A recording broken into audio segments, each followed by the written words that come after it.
Hi, 8th grader. It's Dad. It's been a while since I've seen you in a video before, so hello. And I thought today it would be kind of fun to tell you a little bit of some of the history that happened after France gave New Orleans and Louisiana to Spain after the French and Indian War. So we're in the mid-1700s, and the Spanish just moved into New Orleans and they took control. So what do you think happened? Well, a ton of drama. So the first thing, the Spanish weren't very smart when they took over New Orleans. Now think of a bunch of angry French people who just found out that their colony was going to be controlled by the Spanish. And the Spanish decided to get this dude to be the controller of the colony. His name was Antonio de I'm going to say it wrong. Ulloa. I'm going to say it like that. And so he came on the scene. He arrived March 5th, 1766. Now the French were like, this dude's kind of weird. We don't really like him that much. He was a scientist by profession, so he was really, really nerdy. And he didn't really get along with the French. They kind of thought he was a little bit of a loser. The Spanish king made all of the people in the colony start to follow Spanish trade laws. So that meant that they couldn't trade with their French friends in the Caribbean. And they also couldn't do all of this illegal backdoor trading that they were doing with the British. The Spanish clamped down on that. So they were losing money and they were really upset. And then Ulloa didn't know any of the French customs. And I think there was a story where he had a big party in his mansion and didn't invite any of the French people from the colony, and they were pissed. So he didn't do a very good job when he first showed up.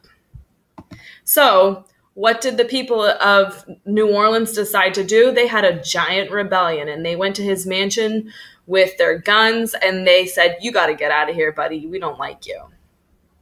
They stormed the Cabildo, which if you've been to the French Quarter before, this is that building on the right side of the Cathedral of St. Louis looking at it. And this was the Spanish government office. So they booted Ulloa out of there. But the problem was they sent a letter back to the King of France at the time, who was now Louis XV.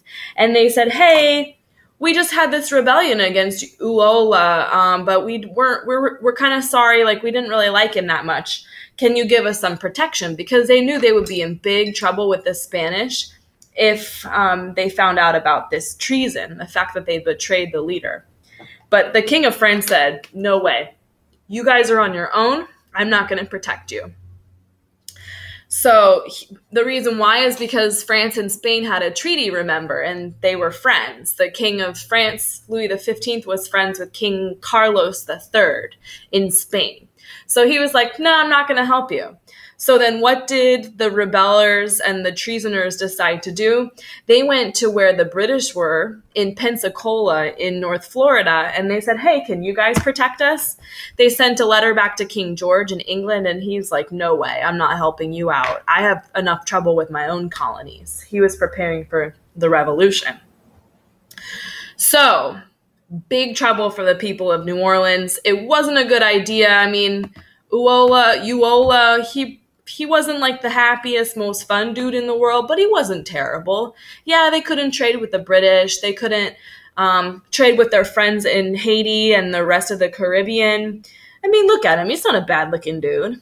Why did they have to be so mean and rebel? So the Spanish were pissed, and they were like, "Nope, that's not going to happen. You cannot just rebel and kick out the people that we want to put in New Orleans." So they sent this dude, Bloody O'Reilly. Boo, look how scary he is. The reason why he got the name Bloody O'Reilly, first of all, this is an Irish last name. He was from Ireland but grew up in Spain. He arrived in New Orleans in 1769, a year after the rebellion.